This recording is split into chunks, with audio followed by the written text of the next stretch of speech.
السلام علیکم، world wise سے میں ہوں طارق جمال اور میرے ساتھ اسٹوڈیو میں موجود ہیں سینئر صحافی رحمان بھٹا صاحب۔ ملک کی گرتی ہوئی معیشت کو سہارا دینے کے لیے پاکستان کے سپہ سالار جنرل عاصم منیر صاحب خود میدان میں متحرک ہو گئے ہیں۔ انہوں نے 2 دنوں کے دوران تاجروں سے ملاقاتیں کی اور آئندہ کاروباری طبقات کو اعتماد میں لینے کے لیے مزید اقدامات کر رہے ہیں۔ اس حوالے سے گفتگو کرنے کے لیے میں رحمان بھٹا صاحب سے کہوں گا، جی بھٹا صاحب آپ کے پاس کیا خبر ہے؟ جنرل صاحب بڑے متحرک ہیں اور انہوں نے کاروبار کے دنیا میں جو پاکستان کے نامور لوگ ہیں ان سے ملاقاتیں کی ہیں، لاہور کے، کراچی کے، اور کافی بڑے اہم فیصلے کیے ہیں اور ان کو بھی اپنے فیصلوں سے آگاہ کیا ہے۔ آپ کے پاس کیا اطلاع ہے اس حوالے سے؟ جی طارق جمال صاحب، یہ بڑی نہ خوشی کی بات ہے جو حالات ملک کے اس وقت معیشت کے حوالے سے چل رہے ہیں، اس حوالے سے جو army chief general Asim Munir صاحب ہیں، انہوں نے 2 ستمبر کو کراچی میں تاجروں سے، چیمبر آف کامرس کے جو وہاں پہ لیڈران ہیں، قیادت ہیں، بڑے بزنس مین ہیں، پہلے ان سے ملاقات کی۔ اس کے بعد 3 ستمبر کو انہوں نے جو لاہور میں تاجران برادری ہے ان سے ملاقات کی، جس میں لاہور چیمبر آف کامرس کے جو لیڈران تھے وہ تھے، اور جو نگران کابینہ ہے وہ بھی لوگ اس میں شامل تھے۔ لیکن کراچی میں ملاقات میں جو ذرائع بتا رہے ہیں کہ تاجران کے ساتھ انہوں نے 4 سے 5 گھنٹے کی ملاقات کی، خاصی طویل ملاقات تھی، جس میں انہوں نے ہر ایشو پہ ڈسکس کیا کہ کیا موجودہ حالات میں معیشت کو جو ہے وہ کس طرح پروان چڑھانے کے لیے یہ جو ساری تاجر برادری ہے یہ مل کر کون سے اقدامات ہم کر سکے جس سے جو ہے وہ ملک جو ہے وہ اس معاشی مشکلات سے تاجر طبقہ نے کیا اپنی تجاویز دی اور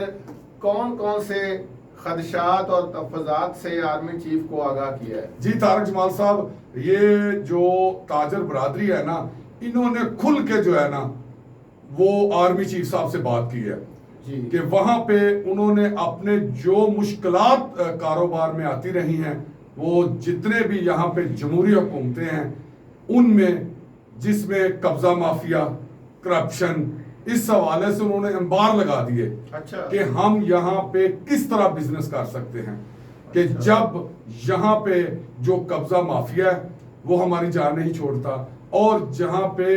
جتنے بیوروکریٹ بیٹھے ہوئے ہیں ان کی کرپشن کے حوالے سے انہوں نے ڈیٹیل سے جو ہے نا وہ آرمی چیف صاحب کو بتایا، اور انہوں نے جو وہاں پہ باتیں کی، جو ان کے معاملات تھے، جو وہ چلے کہ یہاں پہ سب سے زیادہ جو پرابلم اس ملک میں چل رہی ہے وہ سمگلنگ کی ہے۔ وہ دیکھیں طارق جمال صاحب کہ سمگلنگ جو ہے اس ملک کا سب سے جو ہے نا برائی کی جڑ اس ملک میں سمگلنگ ہے، وہ چاہے چینی کی سمگلنگ ہو، وہ چاہے آٹے کی سمگلنگ ہو، اور چاہے ایران سے پٹرول اور ڈیزل کی سمگلنگ ہو۔ لیکن بھٹا صاحب، سمگلنگ جو ہے وہ اہم ذمہ داران کے تعاون کے بغیر تو ممکن نہیں نا، تو اس حوالے سے وہ کیسے وہ آرمی چیف کو آرمی چیف نے کیا انہیں یقین دہانی کرائی؟ جی آرمی چیف نے اس حوالے سے جو ہے وہ کور کمانڈرز کی میٹنگ میں شامل تھے، وہ انہوں نے ہدایات اب جاری کر دی ہیں کہ 100% جو ہے نا 1 لیٹر پٹرول بھی کراچی میں جو ایران سے سمگلنگ ہو کے آتا ہے وہ نہیں آئے گا، اور اس کے علاوہ انہوں نے مختلف کمیٹیاں بنا دی ہیں جو سمجھ لیں کہ کراچی میں یہ شروعات آئندہ چند دنوں میں آپ کو نظر آئے گی، کہ جس میں آپ کو مختلف سیاسی جماعتوں کے لیڈران ہوں گے جن کے خلاف کارروائی ہوگی، اس کے بعد بیوروکریٹس ہوں گے ان کے خلاف کارروائی ہوگی، اور جو قبضہ مافیا ان بزنس مینوں کو وہاں پہ پریشان کرتا ہے، اس کی گارنٹی، ان سب چیزوں کی گارنٹی جو ہے وہ آرمی چیف صاحب نے جو بزنس کمیونٹی ہے ان کو دی ہے۔ یہ تو پھر بڑی خوش آئند بات ہوئی، اس سے کاروباری طبقات کا اعتماد بڑھے گا اور کاروبار بھی پروان چڑھے گا۔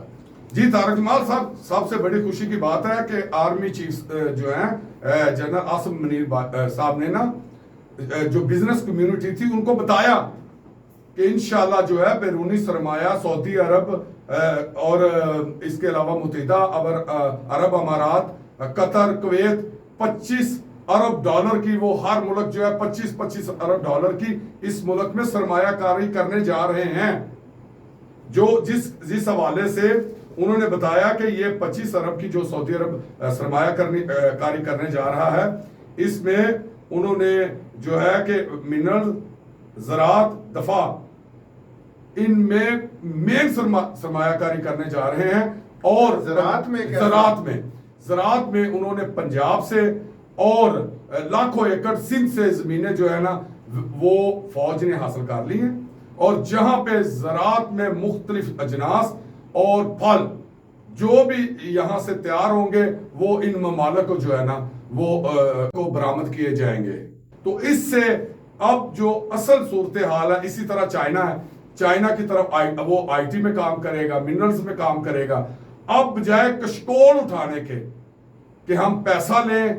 اور پیسہ لے کے جس طرح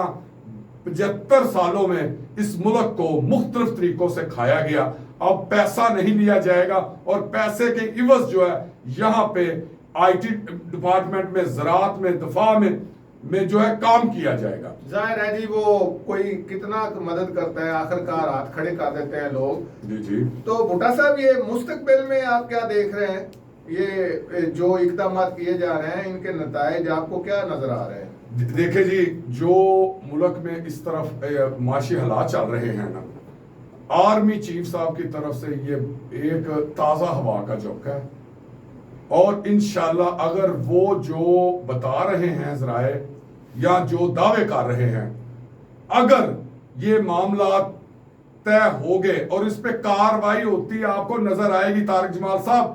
سمگلنگ رک گئی، بجلی کی چوری رک گئی،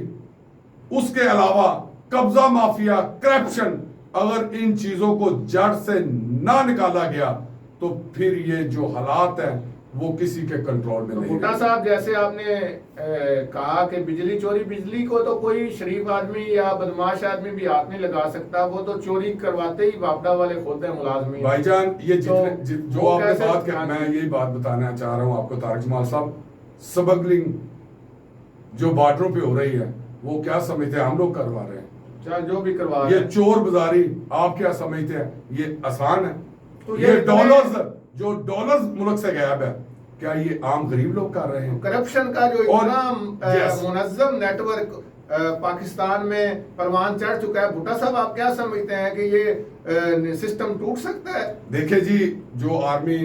چیف صاحب ہیں جنرل عاصم منیر صاحب، ان کے جو دعوے ہیں اور جو انہوں نے کمٹمنٹ بزنس کمیونٹی سے کی ہے، ایسا لگ رہا ہے کہ آنے والا دور انشاءاللہ اس ملک کے لیے بہتری کا ہوگا. جی ناظرین، تو جیسا کہ آپ کو پتہ چلا کہ سپہ سالار جو ہے پاکستان کے جنرل عاصم منیر صاحب، وہ ملک کی معیشت کو مستحکم کرنے کے لیے متحرک ہو چکے ہیں. تو یقیناً وہ مستقبل میں ان کے یہ اقدامات خوش آئند ثابت ہوں گے. اب تک اتنا ہی. اللہ حافظ.